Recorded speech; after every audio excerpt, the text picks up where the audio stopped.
getting back to the disinformation and the misinformation that's out there, that in some cases leading to violent threats, what's being done to protect all of the personnel on the ground as well as neighbors? And also, what do you say to people like Lieutenant Governor Robbins who are basically criticizing you for your efforts, or lack thereof in his opinion? This has been an unprecedented response to the worst storm in North Carolina history. And there are a lot of heroes on the ground and a lot of resources that have been surged into Western North Carolina. There is significant progress being made, but we want to make sure that we take all threats seriously. We want to make sure that the disinformation that the Lieutenant Governor is perpetuating and continuing to share on social media, that we are making sure that we protect people on the ground and trying to get the true information to people. He needs to stop it, and there are other people who needs to stop this disinformation, which is ending up hurting people who've lost everything. What we've done is we've got a coordination of law enforcement through the Department of Public Safety to work with our officials who are on the ground, including FEMA workers, to assist them, to protect them when necessary. And there's a lot of coordination going on to make sure that everybody who's working on this storm is safe and secure, because it's critical that the people of Western North Carolina get this help. You mentioned earlier, second part of my question, about the demoralizing effort or parts of the disinformation. Can you cite incidents where this misinformation is actually affecting responses? And if so, also morally, how are the people on the ground reacting to this?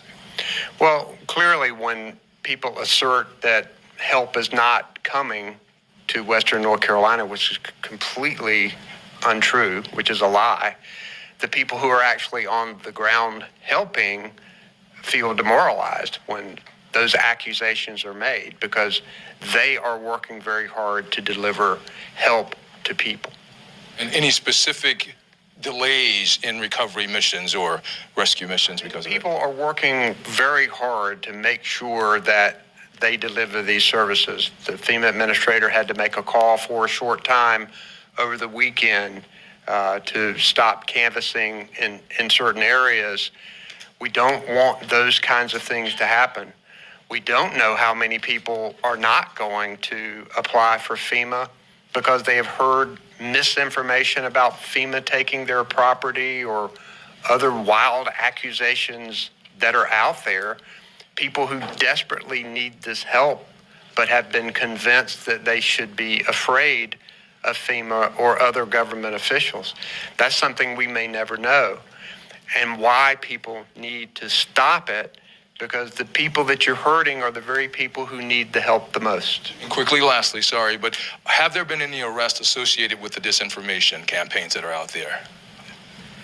There was an arrest in Rutherford County, yes. I'm not aware of other arrests that have been made in disinformation.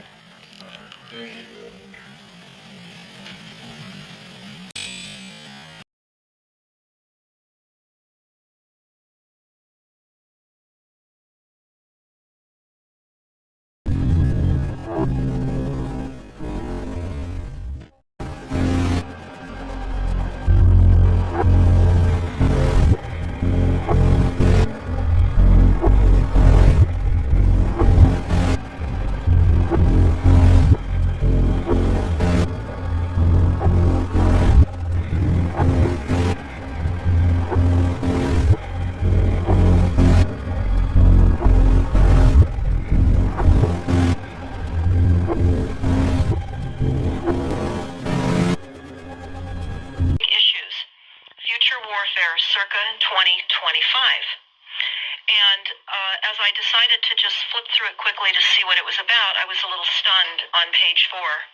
It said, the presentation is based in all cases upon existing data, trends, analysis, technologies, no pixie dust. And the entire premise of the document, or the PowerPoint, is about robots, cyborgs, and humans. So I immediately saw a conflict between future and now. And I thought, are they covering up? Because that was a definite cover up. And then I started to continue looking through the document with shock. And that's why we're talking right now. Because I think most people would be shocked to find on page 93. So who wrote this NASA document, and was this intentional? Did they want the public to see this, do you think, or? Well, again, the Illuminati, the most wealthy, rich men on the face of the planet, always telegraph everything that they're going to do. So the fact that it was on the NASA website, it was certainly available to the public, but did they see it? Obviously not. Because had they looked at this document, you would know about it right now. And we don't. And that's the purpose of this discussion, is for people to know about this document. Again, the conflict between the future and the fact that they said it was a current reality in 2001 of July when this was actually presented. And what it said, which was quite shocking, on page 93, it said, "Capture, torture Americans in living color on prime time." And that is an unbelievable statement. Then it's followed up by saying, "Terror attacks within the continental United States using binary biologicals take down critical infrastructure. They are going to use an EMP, which is an electromagnetic pulse. They're going to use radiation frequencies against our brains, etc., and conduct serious cyber and collateral damage and exploitation." On this same page 93, they say exploit CNN syndrome. Now, CNN, of course, is the network, the news media network, propaganda machine, and was set up by the CIA. Has anybody seen this on CNN today? At 7:13 p.m. Pacific time, it says the firmament blocks raptured Christians from entering heaven today. I mean, it's hard to find the rapture inside of here alone.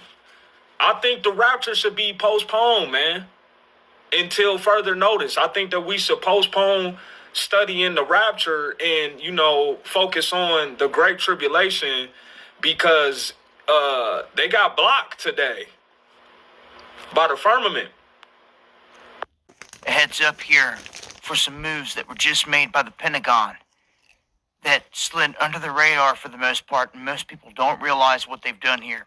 The Pentagon issuing a federal directive that now allows the military to use lethal force against Americans. And we'll take a look at this here. We'll go down to page 13, and it starts to speak of here of what the Secretary of Defense has in his power.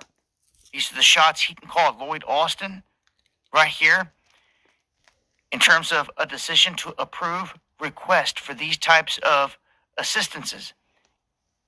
They say right here under C, assistance in responding with assets with potential for lethality or any situation in which it is reasonably foreseeable that providing the requested assistance may involve the use of force and that it's likely to result in lethal force, including death or serious bodily injury. It also includes all support to civilian law enforcement officials in situations where a confrontation between civilian law enforcement and civilian individuals or groups is reasonably anticipated. This is telling you right there, if they are called in as backup in a hostile situation, a confrontation between law enforcement and the people, any Civil War, revolutionary type of setting here, the feds are saying that the military can use lethal force. It says it right there in front of your face. It also goes on after this to say that they can use drones on us here in the United States. People, you better wake up.